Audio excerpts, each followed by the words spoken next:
Voilà, et on commence. C'est bon, vous voyez la leçon numéro 1, les applications linéaires. Donc, dans tout ce qui suit, on va prendre... C'est bon?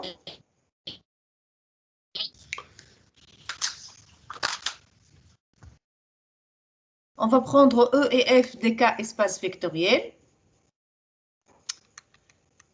Et une application de E dans F est dite une application linéaire si elle vérifie ces deux propriétés.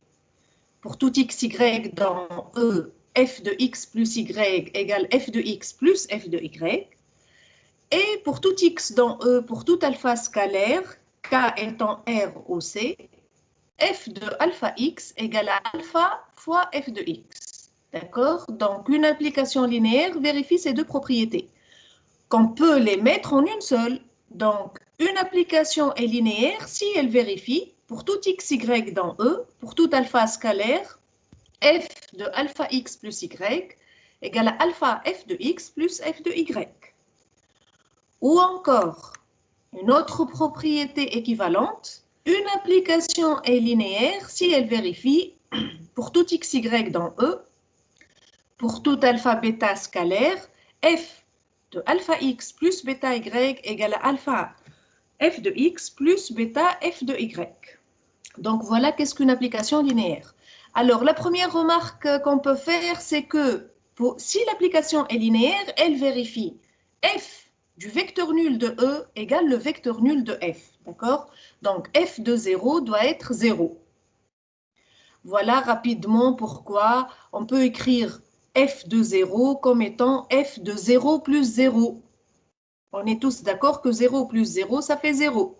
Et donc, comme f est linéaire, ceci va être égal à f de 0 plus f de 0. Donc, on va avoir f de 0 à gauche égale 2 fois f de 0 à droite, ce qui donne f de 0 égale à 0. Donc, ça, c'est la première remarque qu'on peut faire.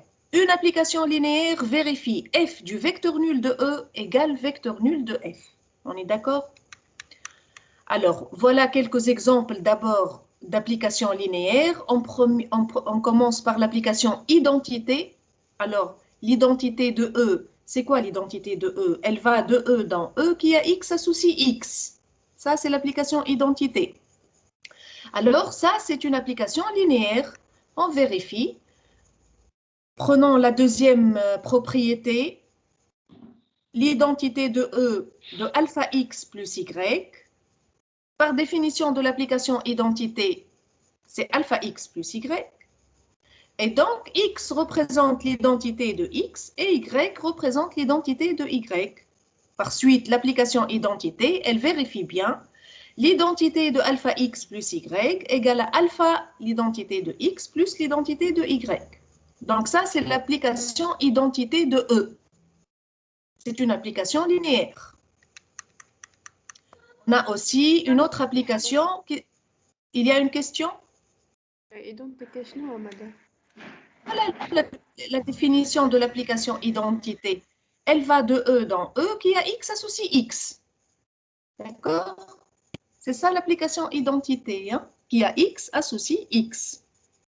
Donc, c'est une application linéaire par vérification. En général, pour vérifier qu'une application est linéaire, on utilise cette propriété. F de alpha x plus y égale à alpha f de x plus f de y. On utilise cette deuxième propriété. Hein. Les trois sont équivalentes. Celle-là avec f de alpha x plus y et avec f de alpha x plus bêta y. Ces trois propriétés sont équivalentes pour dire qu'une application est linéaire. Et en général, pour démontrer qu'une application est linéaire, on utilise cette deuxième propriété. Donc, regardons l'application identité. Si on calcule l'identité de alpha x plus y, par définition de l'application identité qui a x associe x, l'identité de alpha x plus y, c'est alpha x plus y. D'accord? Donc, x représente l'identité de x et y, c'est l'identité de y. Par suite, l'application identité est une application linéaire. Oui, il y a une question? C'est bon? Alors, regardons maintenant l'application homothétie de rapport lambda. Qu'est-ce que ça veut dire homothétie de rapport lambda? C'est l'application qui va de E dans E, qui a x associe lambda fois x, avec lambda étant un scalaire. D'accord? C'est ça l'application qui s'appelle homothétie de rapport lambda. Alors, cette application est aussi une application linéaire, vérifiant. On prend x, y dans E, on prend alpha, un scalaire, et on va calculer h de alpha x plus y. Alors, par définition de l'homothétie, c'est lambda fois alpha x plus y. D'accord? Donc, on développe, c'est lambda alpha x plus lambda y, d'accord? Lambda x, c'est h lambda de x, et lambda y, c'est h lambda de y. Donc, on a bien h lambda de alpha x plus y égale à alpha h lambda de x plus h lambda de y. Voilà une application linéaire, c'est l'homothétie de rapport lambda. Maintenant, regardons la translation de vecteur U. Alors, qu'est-ce que ça veut dire la translation de vecteur U? U étant un vecteur non nul, l'application TU, elle va de E dans E, qui a x associe TU de x égale x plus U. C'est la translation de vecteur U. Alors, est-ce que la translation est une application linéaire? Non. Tout simplement pourquoi? Alors, si on calcule la valeur du vecteur nul, TU de 0, alors TU de 0 va être U. Et U n'est pas égal à 0. Dès le départ, U est un vecteur non nul. Donc, l'application translation n'est pas une application linéaire. D'accord?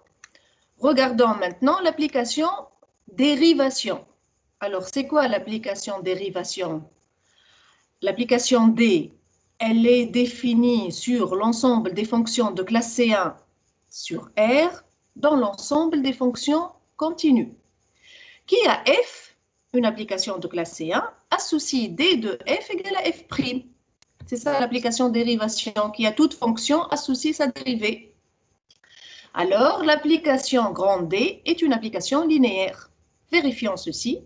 On prend deux éléments F et G dans l'ensemble de départ, qui est C1 de R, et on prend alpha, un scalaire.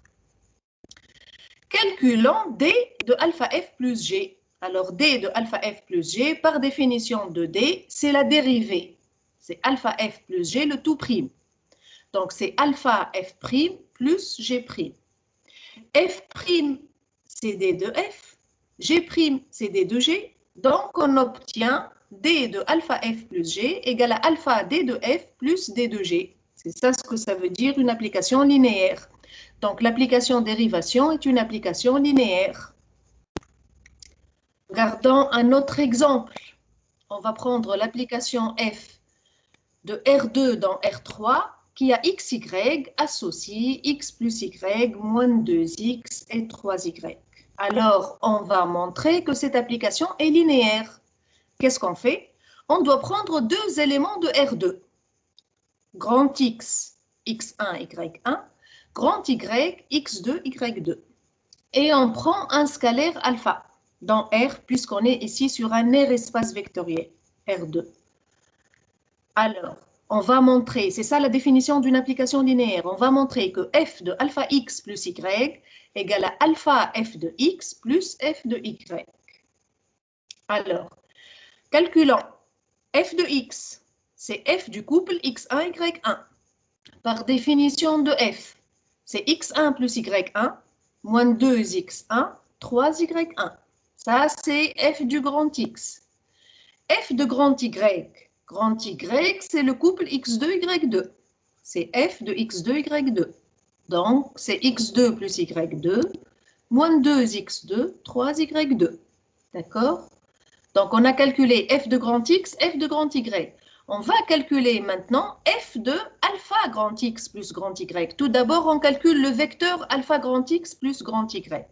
Alors, voilà le vecteur alpha grand X plus grand Y. C'est alpha x1, y1 plus x2, y2. Donc, ça va être le couple alpha x1 plus x2. Ça, c'est la première coordonnée. Alpha y1 plus y2, ça, c'est la deuxième coordonnée. Alors, maintenant, f de alpha x plus y. Par définition de f, regardez f, qu'est-ce qu'elle fait? À un couple x, y, elle associe, la première coordonnée, c'est x plus y. Donc, notre couple ici, c'est alpha x1 plus x2, alpha y1 plus y2. Donc, la première coordonnée, c'est la somme.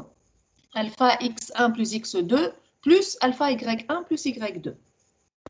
Ensuite, la deuxième coordonnée de f de x, y, c'est moins 2x. Donc, ici, ça va être moins 2. Oui? Il y a une question?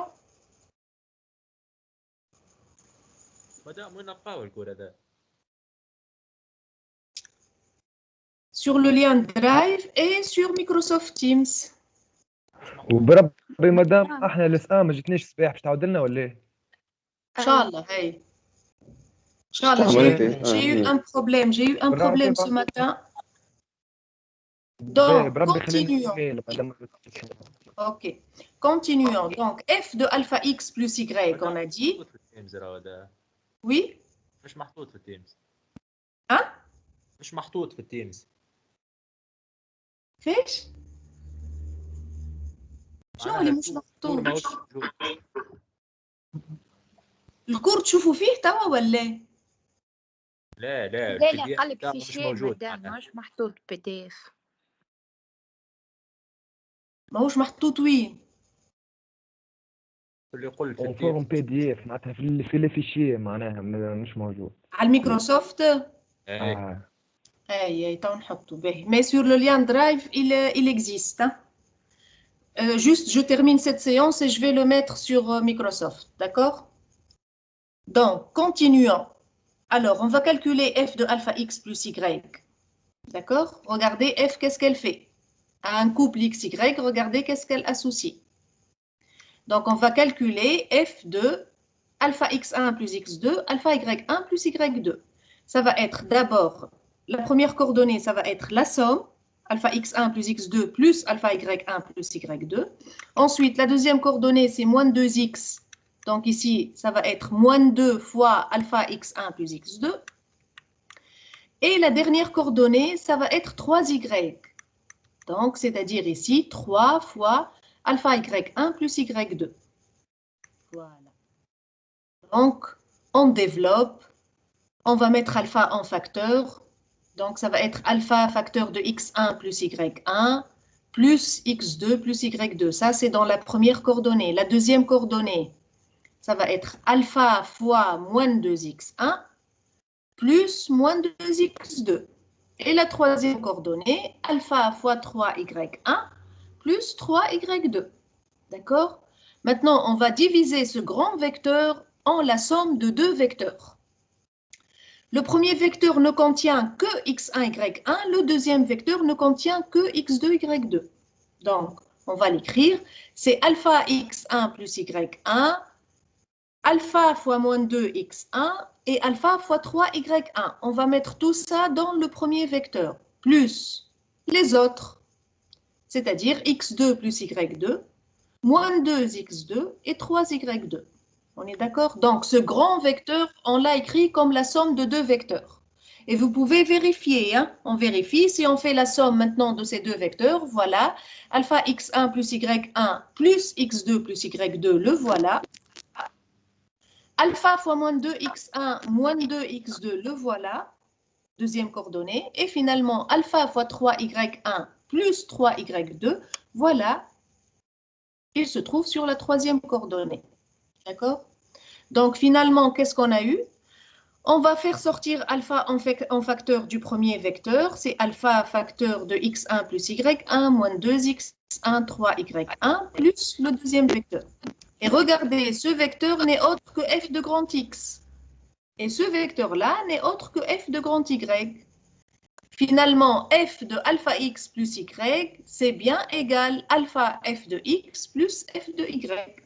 Ce qui montre que f est une application linéaire. On est d'accord? Voilà un autre exemple. On va prendre maintenant l'application de R3 dans R2 qui a x, y, z associe f de x, y, z égale 2x plus 1, x plus y plus z. Alors ici, qu'est-ce qu'on remarque? On remarque qu'il y a une constante ici, une constante indépendante de x et y. Ce qui va faire de f ne va pas être une application linéaire. Pourquoi? À cause de cette constante-là, f du vecteur nul de R3, qui est f de 0, 0, 0, va être égal, si on remplace x, y, z par 0, on va avoir le couple 1, 0, qui n'est pas le vecteur nul de R2. Rappelez-vous, on a dit une application linéaire, elle vérifie f de 0 égale à 0. F du vecteur nul de l'ensemble de départ égale le vecteur nul de l'ensemble d'arrivée. Alors, ce n'est pas vérifié pour cette application-là. Regardez, f de 0 de R3 n'est pas égal à 0 de R2, ce qui fait de f une application non linéaire. On est d'accord? Maintenant, regardons cette application G. مدام Oui, معناها احنا اول حاجه لازم نعملوها لازم نفيريفيو انه اف دو زيرو هي بيدا تقعدنا زيرو. hey. Mais ça ne va pas faire d'elle une application linéaire. Hein? Donc, si on vérifie que f de 0 égale à 0, on passe à la définition. On est d'accord? فهمتك. Voilà. Alors, maintenant, regardons cette application G qui est définie sur l'espace des polynômes, C de x, qui a P associe G de P égale 2 x puissance 4 plus 1 fois P' moins racine de 2 sur 3 fois P. Alors, G ici est une application linéaire. On va vérifier. Qu'est-ce qu'on doit prendre? On doit prendre deux éléments de l'ensemble de départ, qui est C de x. Donc, on va prendre P et Q, deux polynômes de C de x. Et alpha, un scalaire dans C. On doit montrer que G de alpha P plus Q égale à alpha G de P plus G de Q. D'accord? C'est ça la définition d'une application linéaire. Bon, on va calculer G de alpha P plus Q. À quoi est égal G de alpha P plus Q? C'est 2x puissance 4 plus 1 fois alpha P plus Q le tout pris, moins racine de 2 sur 3 fois alpha P plus Q. D'accord? C'est comme ça la définition de G d'un polynôme. Alors, on sait que la dérivée... Oui. ما نعملوش البولينوم نولا من الأولى. Oui, bien sûr. Vous pouvez vérifier. À quoi est égal G du polynôme nul? بولينوم C'est le polynôme nul. Est-ce que ça veut dire que G est linéaire? Non. On est d'accord? لازم نكملو. Voilà. Il faut appliquer la définition. La définition qui est celle-là. Hein? On prend deux éléments de l'ensemble de départ. Ça dépend. L'ensemble de départ, c'est l'ensemble des polynômes ou l'ensemble des triplés x, y, z ou l'ensemble des couples. On est d'accord? Donc, on prend deux éléments de l'ensemble de départ, qui est ici C de x, donc on prend deux polynômes P et Q, un scalaire alpha, et on doit montrer que G de alpha P plus Q égale à alpha G de P plus G de Q. Donc, il suffit de calculer. Alors, voilà G de P. G de P, c'est 2x4 plus 1 fois P' moins racine de 2 sur 3 fois P. G de Q, à quoi est égal G de Q? 2x4 plus 1 Q' moins racine de 2 sur 3 fois Q. Maintenant, à quoi est égal G de alpha P plus Q? C'est 2x4 plus 1 fois alpha P plus Q le tout pris, moins racine de 2 sur 3 alpha P plus Q. On est d'accord? Alors, on sait que la dérivée de alpha P plus Q, c'est alpha dérivée de P plus dérivée de Q. Ensuite, on développe. On met alpha en facteur, regardez. Si on met alpha en facteur, on va avoir 2 fois x4 plus 1 fois P', moins racine de 2 sur 3 fois P. Donc, on a mis alpha en facteur. Et les autres, plus les autres. Qui sont les autres? 2 fois x4 plus 1 fois Q', moins racine de 2 sur 3 fois Q. Voilà les termes qui ne contiennent pas alpha. Et vous remarquez que ce terme-là n'est autre que G de P et ce terme-là, c'est G de Q. Donc, on a bien G de alpha P plus Q égale à alpha G de P plus G de Q et G est une application linéaire. D'accord? Voilà. Alors, regardez maintenant cette application-là qui est définie aussi sur l'espace des polynômes. H, elle est définie de R2 de X dans R3 de X qui a un polynôme P associé H de P égale X fois P moins 3. Alors, d'après vous, cette application, elle va être linéaire ou non? Non. Non, Non. madame, ma constante. Pourquoi? Voilà, H parce de qu'il y zéro a égale une zéro. constante. Très bien, il y a une constante ici. Ça va faire, si on remplace, si on calcule H de 0 du vecteur nul, ça va être moins 3 différent de 0. Le 0 ici, c'est le polynôme nul. Hein? Et donc, H n'est pas une application linéaire. On est d'accord? Donc, pour voir qu'une application est linéaire ou non, on commence par voir l'image du vecteur nul. Si c'est pas égal à 0, l'application n'est pas linéaire, mais si c'est égal à 0, on ne s'arrête pas là. Il faut continuer et terminer avec la définition. Hein, la définition d'une application linéaire. Voilà. Alors maintenant, on a d'autres définitions. Qu'est-ce que ça veut dire? Une application est un isomorphisme d'espace vectoriel. Isomorphisme, c'est quoi un isomorphisme? Isomorphisme d'espace vectoriel. Alors, un isomorphisme, c'est une application linéaire bijective. Voilà, qu'est-ce qu'un isomorphisme? D'accord? Et on dit que les deux espaces E et F sont isomorphes s'il existe un isomorphisme de E dans F. Ça veut dire s'il existe une application linéaire bijective de E dans F. Donc ça, c'est isomorphisme. Maintenant, qu'est-ce que ça veut dire? Une application est un endomorphisme de E. Endomorphisme de E. Ça veut dire quoi, endomorphisme de E? Ça veut dire c'est une application linéaire qui va de E dans E. D'accord? Donc F est une application linéaire qui va de E dans E. Ça veut dire, quel que soit X dans E, F de X appartient à E. Voilà, qu'est-ce qu'un endomorphisme? Alors, automorphisme. Automorphisme de E, c'est un endomorphisme bijectif. Ça veut dire quoi? Ça veut dire F, elle va de E dans E, linéaire bijectif. Alors, de E dans E, linéaire bijectif, elle s'appelle automorphisme. Endomorphisme, ça veut dire de E dans E, linéaire. D'accord? Et qu'est-ce que ça veut dire une forme linéaire? Une forme linéaire sur E, c'est une application linéaire qui va de E dans K. L'espace d'arrivée, c'est ou bien R ou bien C. Quand l'espace d'arrivée, c'est K, qui est R ou C, donc ça c'est R ou C, l'application s'appelle forme linéaire. C'est une forme. Alors, regardons quelques exemples. Par exemple, prenons l'application F qui va de R2 de X dans R de X, qui a P associé moins 2X P' plus P X plus 1. Et la question, elle dit, montrer que F est un endomorphisme de R2 de X. Alors, on a dit, qu'est-ce que ça veut dire endomorphisme? Qu'est-ce que ça veut dire endomorphisme? Endomorphisme, ça veut dire linéaire plus l'image de tout élément de E reste dans E. مدام Oui. ما فهمتش كيفاش اللي هي فورم لينيير. Forme linéaire, tout simplement, ça veut dire c'est une application linéaire et l'espace d'arrivée, c'est ou bien R ou bien C. C'est la définition d'une forme linéaire. On va voir des exemples. Hein? On va voir un exemple d'une forme linéaire. Forme linéaire, c'est très simple. L'espace d'arrivée, vous voyez ici de E dans K. K, c'est R ou C?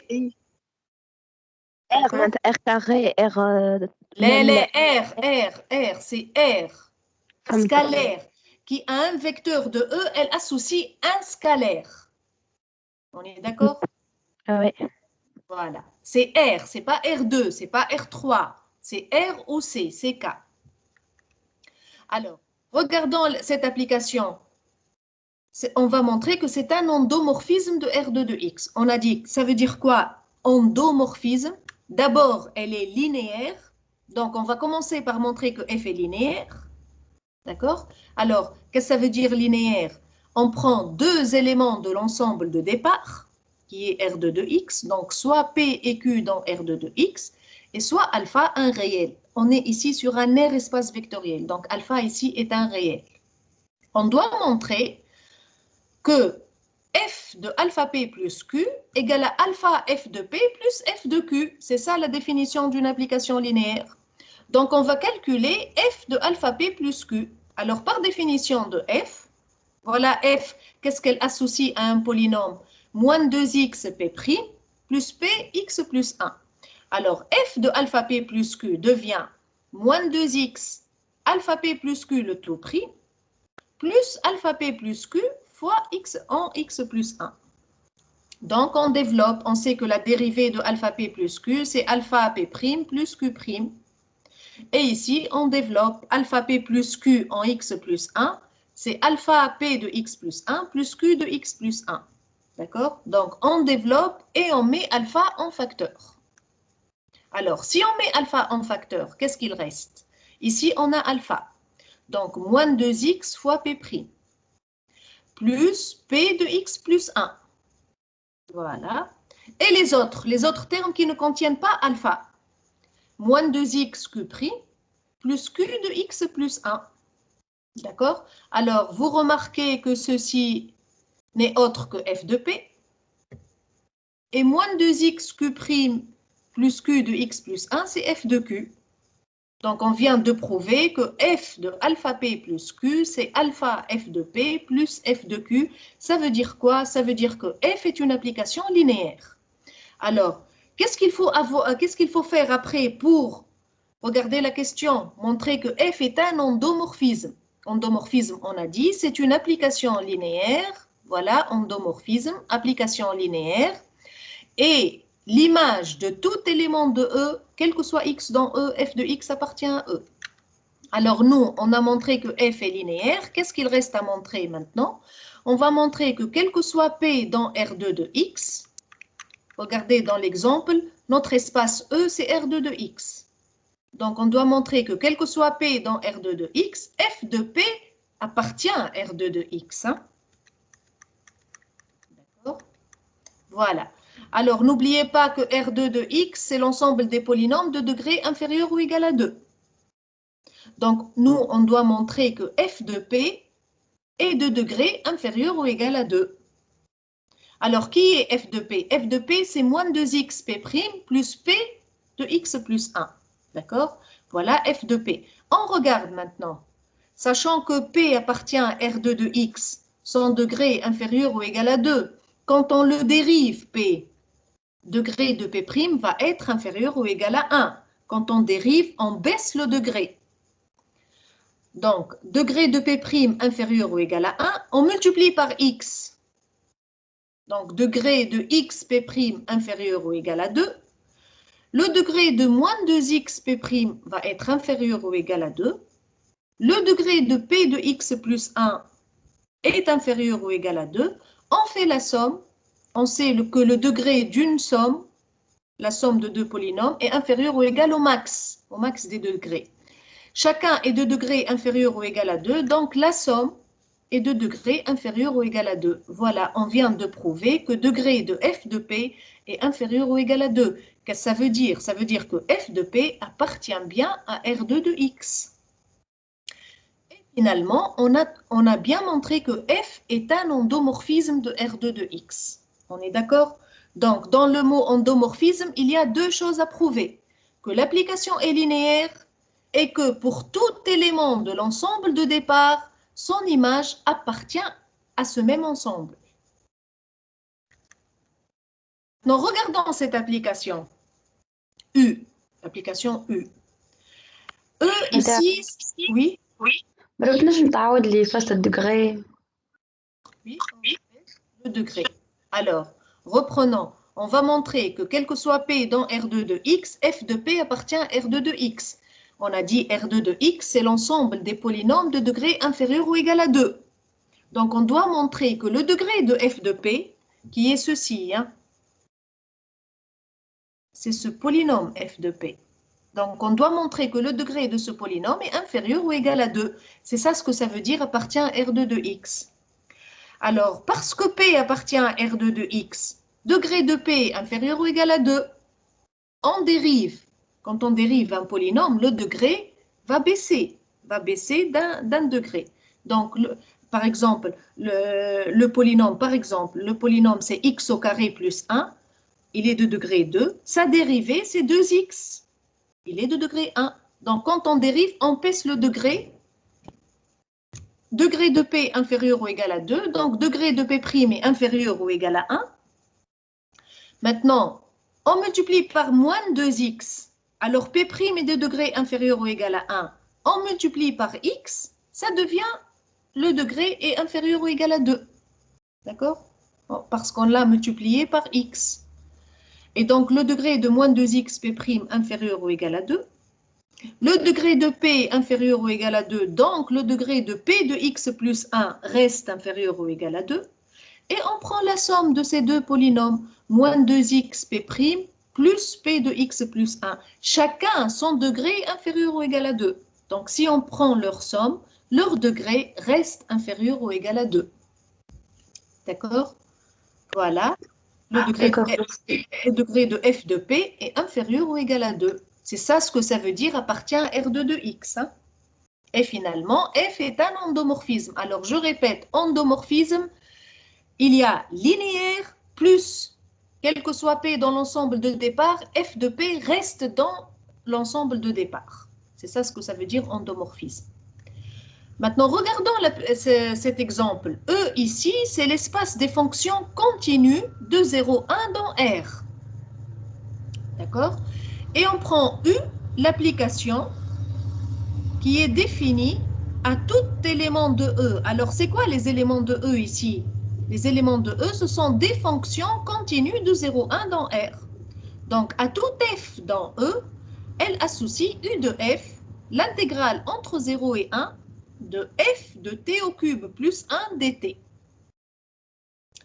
Et la question, montrer que U est une forme linéaire. Alors, regardez son espace de départ, son espace d'arrivée, cette application U. Elle va de E dans R. On sait que l'intégrale d'une fonction entre 0 et 1, ça c'est un scalaire. Donc, l'ensemble d'arrivée, il est bien R. Et on va montrer que U est linéaire, tout simplement. On est d'accord? Alors, on va montrer que U est linéaire. Qu'est-ce que ça veut dire montrer que U est linéaire? On prend deux éléments de l'ensemble de départ, de E. Les éléments de E ici sont des fonctions. Donc, on va dire soit f et g dans E et alpha un scalaire. Qu'est-ce qu'on doit montrer? On doit montrer que U de alpha f plus g égale à alpha U de f plus U de g. C'est ça la définition d'une application linéaire. Donc, on va calculer U de alpha f plus g. Par définition de U, ça va être l'intégrale entre 0 et 1, alpha f plus g de t au cube plus 1 dt. Donc, ça va être l'intégrale entre 0 et 1, alpha f de t au cube plus 1 plus g de t au cube plus 1 dt. D'accord? On sait que l'intégrale d'une somme, c'est la somme des intégrales. Donc, ça va être alpha, l'intégrale entre 0 et 1 de f de t au cube plus 1 dt, plus l'intégrale de g de t au cube plus 1 dt. Alors, qu'est-ce qu'on remarque? On remarque que cette intégrale-là représente U de f, et cette intégrale-là représente U de g. Et on vient de prouver que U de alpha f plus g, c'est alpha U de f plus U de g. D'accord? Ça montre que U est une application linéaire. Alors, de plus, quel que soit f dans E, U de f, c'est une intégrale. Entre 0 et 1, c'est bien un réel. Donc, conclusion, U est une forme linéaire. Est-ce qu'on a compris qu'est-ce qu'une forme linéaire? Une forme linéaire, c'est une application linéaire. Son espace d'arrivée, c'est ou bien R ou bien C. Ça veut dire elle associe à tout élément de E un scalaire, qui est par exemple ici dans notre cas l'intégrale. Intégrale entre 0 et 1 d'une fonction, c'est bien un scalaire. Donc U est une forme linéaire. On est d'accord? Voilà. Alors, notation maintenant. On va noter L de EF, l'ensemble des applications linéaires de E dans F. Et L de E, c'est l'ensemble des endomorphismes de E, l'ensemble des applications linéaires de E dans E. D'accord? Ce sont juste des notations. Alors, quand on vous dit soit F appartient à L de EF, ça veut dire que c'est une application linéaire qui va de E dans F tout simplement. Hein? Alors, comme propriété maintenant des applications linéaires, on a si F et G sont des applications linéaires et lambda un scalaire, alors F plus G est une application linéaire et lambda F est une application linéaire. On peut déduire que l'ensemble des applications linéaires de E dans F est un K-espace vectoriel. On est d'accord? Donc, la somme d'applications linéaires est une application linéaire. Le produit par un scalaire, c'est une application linéaire. Et donc, on a bien un espace vectoriel. Maintenant, si F est un isomorphisme d'espace vectoriel, on a dit, je rappelle, qu'est-ce que ça veut dire isomorphisme? C'est une application linéaire bijective. Alors, la réciproque F-1, on sait que si l'application est bijective, sa réciproque F-1, elle va de F dans E. La réciproque F-1 qui va de F dans E, elle est aussi une application linéaire. D'accord? Donc, si F appartient à L de EF, F-1 va appartenir à L de FE, puisqu'elle va de F dans E. Et maintenant, pour la composer, si on prend F, une application linéaire de E dans F, si on prend G, une application linéaire de F dans G, alors la composée G rang F, qui va de E dans G, va être aussi une application linéaire. D'accord? Alors, ceci, ce sont des propriétés d'application linéaire. Maintenant, regardons, qu'est-ce que ça veut dire noyau et image d'une application linéaire. Alors, on se donne une application linéaire de E dans F. On appelle noyau de F, noté ker de F. Ça, c'est la notation du noyau. L'ensemble ker de F égale l'ensemble des x dans E, tel que f de x égale à 0, égale le vecteur nul de F. D'accord? Donc, par définition du noyau qui est le ker de F, c'est l'ensemble des vecteurs x dans E, tel que f de x égale à 0, égale vecteur nul. Maintenant, c'est quoi l'image? Qu'est-ce que ça veut dire l'image de F? Notez im de F. Alors, l'image de F, c'est tout simplement tous les vecteurs y dans grand F qui s'écrivent f de x. C'est ça l'image. Hein? Tous les vecteurs y de l'espace d'arrivée qui s'écrivent f de x avec x appartient à E. D'accord? Donc, l'image de F, c'est l'ensemble f de x, x appartient à E.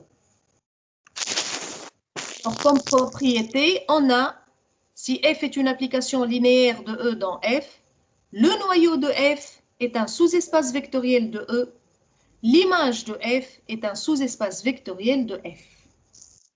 D'accord? Donc, le noyau et l'image sont des sous-espaces vectoriels. Mais chacun, le noyau, il est dans E. Par contre, l'image, c'est dans F. On est d'accord? Par exemple, regardons cette application, F de R3 dans R2, qui a x, y, z associé x plus y, 2x moins y plus z. Alors, c'est clair, F est une application linéaire. Et la question, déterminer son noyau. Donc ici, on va déterminer le noyau de cette application linéaire. Qu'est-ce qu'on va écrire? Par définition, ker de F, c'est quoi ker de F? On a dit, c'est l'ensemble des vecteurs qui appartiennent à l'espace de départ. Donc ici, ça va être l'ensemble x, y, z dans R3, tel que l'image de ce vecteur égale 0 de R2, le vecteur nul de l'espace d'arrivée. D'accord? Alors, on sort de l'ensemble. On va écrire x, y, z appartient à ker de f. On peut le noter ici, grand X par exemple. Grand X égale x, y, z appartient à ker de f. Ça veut dire f de x, y, z égale le vecteur nul de R2, de l'espace d'arrivée. Alors, c'est qui f de x, y, z? C'est x plus y, 2x moins y plus z. Égale le vecteur nul de R2, c'est 0, 0. Alors, ce vecteur, c'est le vecteur nul, ça veut dire x plus y égale à 0 et 2x moins y plus z égale à 0. D'accord? Donc, ça veut dire quoi? Ça veut dire x égale à moins y. La première, elle nous donne x égale à moins y. Et la seconde, si on remplace x par moins y, qu'est-ce qu'on va avoir? On va avoir moins 2y moins y, ça nous donne moins 3y plus z égale à 0. Ça veut dire z égale 3y. Donc, ce système nous a donné x égale à moins y et z égale 3y. Ça veut dire encore que grand X, qui est x, y, z, va s'écrire, on a dit x c'est moins y, y et z c'est 3y. Si on fait sortir y en facteur, ça va être y facteur du vecteur moins 1, 1, 3. Donc voilà finalement ker de f. Ker de f, c'est l'espace engendré, c'est vect moins 1, 1, 3. D'accord? Parce qu'un vecteur grand X ici est dans ker de f, il s'écrit y fois moins 1, 1, 3. Donc ker de f, c'est vect moins 1, 1, 3. On est d'accord? C'est ça la méthode pour déterminer le noyau de f, ker de f. Par exemple ici, voilà un deuxième exemple. L'application dérivation, grande D, elle va de C1 de R dans C0 de R, l'espace des fonctions de classe C1, dans l'espace des fonctions continues, qui a toute fonction associe sa dérivée. Donc, D de f, c'est f'. On a montré que cette application est linéaire. Maintenant, on va déterminer son noyau. Alors, c'est quoi? C'est qui ker de D? Par définition, le noyau ker de D, c'est l'ensemble des f dans C1 de R, l'ensemble des éléments de l'espace de départ, tels que leurs images égale à 0. D de f égale à 0. Donc, ça va être l'ensemble des fonctions dans C1 de R telles que f' égale à 0. D de f, c'est f'. Alors, qu'est-ce que ça veut dire f' égale à 0? On sait que si la dérivée est nulle, ça veut dire la fonction est constante. Donc, c'est qui ker de D? Ker de D, c'est l'ensemble des fonctions de classe C1 telles que f égale à constante égale à lambda, par exemple, dans R. D'accord? Et donc, finalement, ker de D, c'est vect 1. Parce que f s'écrit lambda fois 1. Lambda fois 1, avec lambda appartient à R. Donc, c'est vect 1. Ker de D, il est engendré par la fonction 1. On est d'accord? Voilà. Alors, on a un résultat important qui dit que une application linéaire est injective si et seulement si son noyau est réduit à 0. Ker de f égale à 0. Et elle est surjective si et seulement si son image égale l'espace d'arrivée, égale à grand F. Voilà l'utilité, entre autres, du noyau et de l'image, pour voir est-ce que l'application est injective, est-ce que l'application est surjective. On sait très bien qu'une application est bijective si et seulement si elle est injective et surjective. Hein? Et donc, par exemple, dans les deux exemples précédents, F et D ne sont pas injectives. D'accord? Voilà D. On a trouvé ker de D égale vect 1. N'est pas réduit à 0. Donc, l'application D, l'application linéaire D, n'est pas injective. Et dans l'exemple d'avant, on a trouvé ker de F, c'est vect moins 1, 1, 3. Il n'est pas réduit aussi à 0. Donc, les deux exemples précédents, l'application n'est pas injective. F et D ne sont pas injectives. Oui? إذا كاين فونكسيون بيجيكتيف راهي انجكتيف و سورجكتيف. Oui, c'est la définition d'une application bijective. Hein. Une application est bijective si et seulement si elle est injective est surjectif. إذا كان injectif ou surjectif donc راهي bijectif. Oui. Merci madame. Et donc voilà, ça c'est une propriété des applications linéaires seulement. Hein. Une application qui n'est pas linéaire, elle n'a pas de noyau. On est d'accord. Donc, injective, ça veut dire le noyau ker de f est réduit à 0. Surjective, ça veut dire son image égale l'ensemble d'arrivées. On a vu les deux exemples précédents, ce sont d'exemples d'applications non injectives. Maintenant, regardons cet exemple qui va de R2 dans R3, qui a XY associe U de XY égale 2X moins Y, X plus Y et moins Y. Bon, les questions vont être toujours enchaînées. Hein. La première question, elle va être toujours montrer que U est une application linéaire. Donc, j'espère qu'on sait comment faire pour montrer qu'une application est linéaire. Maintenant, cette application est linéaire. La question, est-elle injective? Alors, pour voir si elle est injective ou non, on va déterminer son noyau qui est ker de U. Alors, c'est qui مدام برا مشيش تعاود لي كيفاش نبينوها سورجيكتيف injective? نو سورجيكتيف Surjective. Ça veut dire la définition de surjective? وي معايا جوست نعملوا ليماج نتاع الاف Voilà, l'image de F doit être l'espace d'arrivée. D'accord? Et qu'est-ce que ça veut dire une application est surjective? Ça veut dire tout élément de l'espace d'arrivée admet un antécédent. Ça veut dire encore tout élément de grand F, tout Y de grand F s'écrit un F de X. Donc tout élément de grand F appartient à l'image. D'accord? Dans le cours dans le cours que je vais mettre après et qui existe sur le lien Drive, hein, qui existe déjà sur le lien Drive, que je vais mettre après sur Microsoft, tout ceci est démontré. Tous les théorèmes, tous les résultats sont démontrés. On est d'accord? Donc, vous pouvez trouver les démonstrations de ces théorèmes dans le cours. مدام بربي نلقاو في المكتبة توا. في المكتبة. أنا مكتبة. اللي بعد الليزي. وشكون حطوا؟ يلزم واحد فيكم يحطوا غادي. يلزم واحد فيكم يحطوا في المكتبة باش تلقاوها من بعد. داكور؟ لا بعثينا باغ ايميل يا أخي ما عندكمش اللين درايف؟ ما عندناش مدام. ليه مدام ما عنديش؟ Ben, juste, je termine la séance et je vais mettre le cours sur Microsoft. عندكم عند Microsoft, hein? Oui. Voilà, d'accord. Donc, cette leçon, la première leçon, l'enregistrement de cette leçon et le cours, vous allez les trouver sur Microsoft. On est d'accord? Alors, reprenons cet exemple.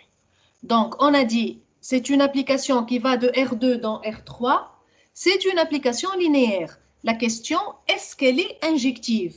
Alors, pour répondre maintenant, est-ce qu'elle est injective? On va voir son noyau. C'est quoi le noyau de U? C'est l'ensemble des XY dans R2, tel que l'image, c'est le vecteur nul de R3. R3 ici, c'est l'espace d'arrivée. Hein? Donc, c'est ça le noyau.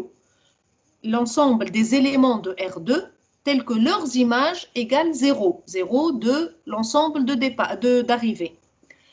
Donc, XY appartient à ker de U, ça veut dire U de XY égale le vecteur nul de R3.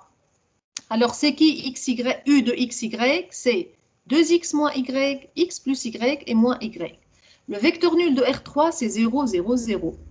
Alors, un vecteur est un vecteur nul, ça veut dire les trois coordonnées sont nulles. Donc, qu'est-ce qu'on va avoir? On va avoir 2X moins Y égale à 0, X plus Y égale à 0, et la dernière coordonnée moins Y égale à 0. Alors, si Y égale à 0, ça veut dire X aussi va être égal à 0.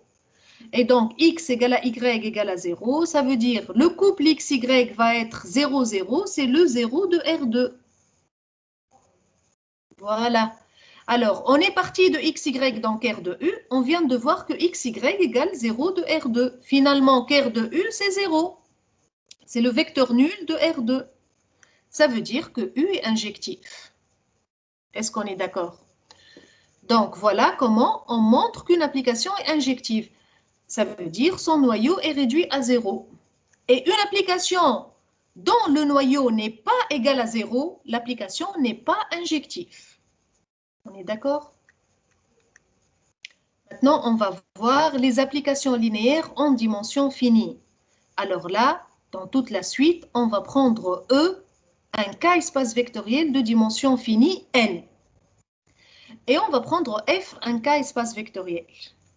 Alors, le premier résultat, c'est, il dit, une application linéaire est entièrement déterminée par l'image d'une base.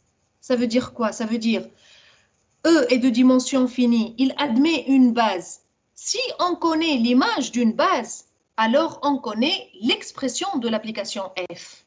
On est d'accord? C'est ça le premier résultat. Alors regardons, ça veut dire quoi? Par exemple, on prend E, c'est R2, muni de sa base canonique E1, E2. Et on prend F, c'est R3. Et on a une application linéaire F de E dans F, ça veut dire de R2 dans R3, définie par, ils nous ont donné l'image de la base canonique. F de E1, c'est F de 1, 0, c'est moins 1, 1, 1. F de E2, c'est F de 0, 1, c'est 0, 2, 3. D'accord? Donc, ici, l'application, ils ne nous ont pas donné l'expression de F de XY. Non, ils ont donné seulement l'image d'une base, l'image de la base canonique. La question, donner l'expression de F. Ça veut dire donner F de XY, quel que soit XY dans R2. E, ici, c'est R2. مدام Oui? ال A منين خديناه 0 Tu as oublié la base canonique de R2? أي La base canonique de R2, E1, c'est 1, 0. Et E2, 0 c'est 1 qui? Voilà, c'est 0, 1. D'accord?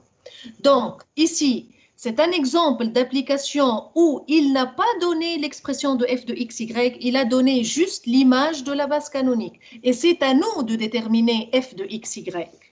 D'accord? Alors, comment on fait? Voilà la méthode, comment on fait. Si on nous donne une application définie sur une base, on sait que tout couple xy dans R2, il s'écrit x fois 1, 0, plus y fois 0, 1. D'accord? Donc, tout vecteur xy, il s'écrit x fois E1 plus y fois E2. Et donc, si on calcule f de xy, f du couple xy, ça va être f de x E1 plus y E2. Comme f est linéaire, que fait une application linéaire? F de x E1 plus y E2 va être x fois f de E1 plus y fois f de E2. D'accord?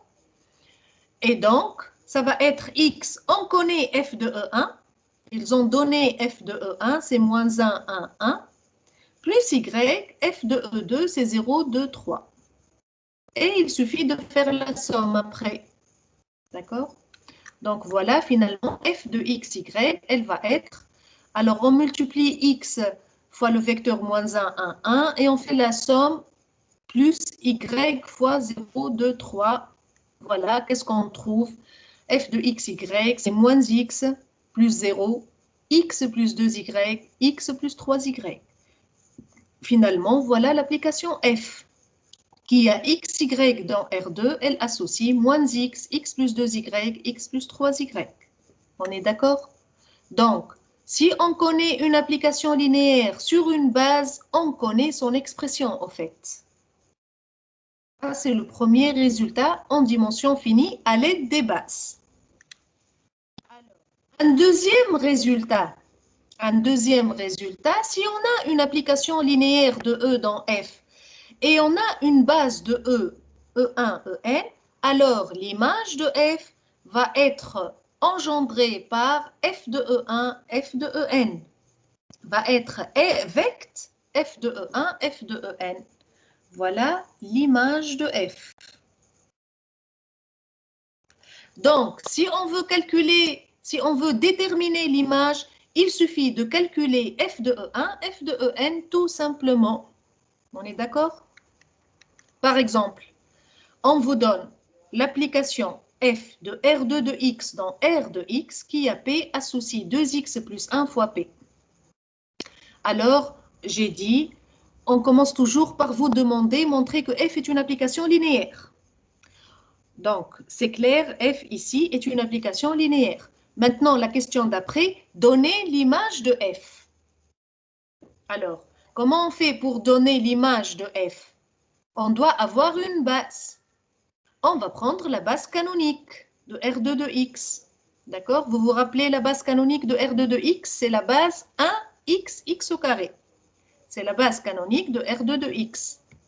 Alors, on va écrire que l'image de f, d'après cette propriété-là, ça va être l'espace engendré par ces vecteurs f de 1, f de x au carré. Et donc, il suffit de calculer maintenant. Alors, f de 1, regardez f de p. F de p, c'est 2x plus 1 fois p. Donc, f de 1, c'est 2x plus 1 fois 1. C'est 2x plus 1. On va l'appeler V1. Ensuite, f de x, qui est f de x. F de x va être 2x plus 1 fois x. C'est 2x au carré plus x. On va l'appeler V2. Et f de x au carré va être 2x plus 1 fois x au carré. Donc, c'est 2x au cube plus x au carré. On va l'appeler V3. Finalement, l'image de f, c'est vecteur V1, V2, V3. Donc, l'image de cette application est engendrée par ces trois polynômes. V1, V2, V3. On est d'accord? Voilà l'image. Et le noyau, c'est qui le noyau? C'est l'ensemble des vecteurs de l'ensemble de départ tels que leurs images égales à 0. Donc maintenant, on sait comment déterminer le noyau et comment déterminer l'image. Non, le rang d'une application linéaire. Qu'est-ce que ça veut dire le rang d'une application linéaire? Alors, si on a une application linéaire de E dans F, le rang de F, c'est tout simplement dimension de l'image de F. D'accord? C'est ça la définition du rang. Rang de F, c'est dimension de l'image. Donc, on détermine l'image, on détermine sa dimension et ça nous donne le rang de cette application. Alors, comment on détermine l'image? On détermine l'image comme dit cette propriété, l'image, il est engendré par f de E1, f de En avec E1, En, une base de E. Donc, pour avoir l'image, il suffit de prendre une base de E, calculer leurs images et avoir finalement l'image. L'image de f nous donne le rang. D'accord? Donc, voilà le rang de f, c'est dimension de l'image, c'est dimension de vecteur f de E1, f de En. On est d'accord? Par exemple, dans l'exemple précédent, f de p, c'est 2x plus 1 fois p. On a déterminé l'image de f. Hein? On a dit l'image de f, c'est vecteur V1, V2, V3. Regardez ici l'exemple. Voilà, 2x plus 1 fois p. On a dit, on a calculé f de 1, f de x au carré. Ça veut dire on a calculé l'image de la base canonique et on a trouvé l'image. L'image de f est engendrée par V1, V2, V3. Donc, le rang de f ici, ça va être la dimension de cet espace. D'accord? Voilà. Image de f, on a dit, c'est vecteur V1, V2, V3. V1, c'est 2x plus 1. V2, c'est 2x au carré plus x. Et V3, c'est 2x au cube plus x au carré. Donc, le rang de f, c'est dimension de l'image de f. Comment avoir la dimension de cet espace? On commence par voir, est-ce que les trois vecteurs sont libres? Alors, qu'est-ce qu'on remarque sur V1, V2 et V3? Ce sont des polynômes de degrés 2 à 2 distincts. Et on a dit, une famille de polynômes de degrés 2 à 2 distincts est une famille libre. Donc, V1, V2, V3 est une famille libre. Par suite, dimension de vecteur V1, V2, V3, elle est égale à 3. D'accord?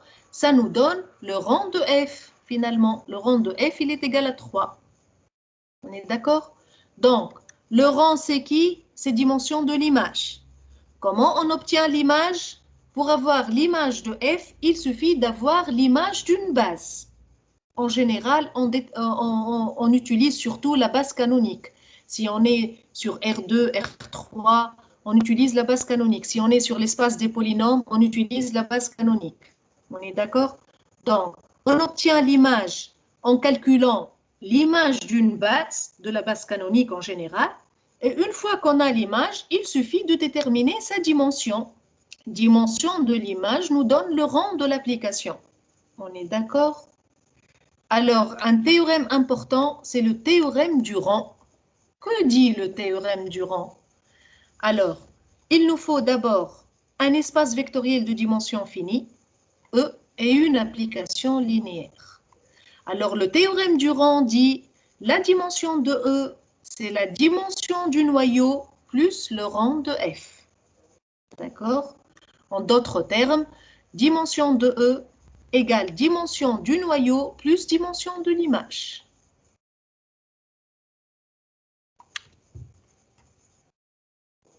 Voilà le théorème du rang.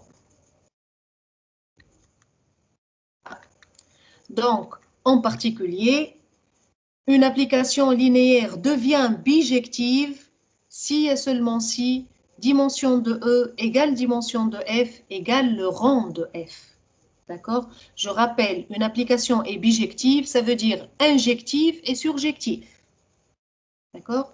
Injective, ça veut dire le noyau égale à 0. Donc, la dimension va être 0. Et surjective, ça veut dire l'image, c'est grand F. Et donc, dimension de E égale dimension de grand F égale le rang de F, qui est dimension de l'image. On est d'accord? Par suite, si on a une application linéaire entre deux espaces qui n'ont pas la même dimension, est-ce qu'elle va être bijective, cette application? Non. On est d'accord? Donc, une application est bijective, une application linéaire, une application linéaire entre deux espaces de dimension finie, elle va être bijective si et seulement si les deux espaces vont avoir la même dimension qui va être égale au rang de F. Le rang de F, c'est dimension de l'image. Est-ce qu'on est d'accord? Voilà.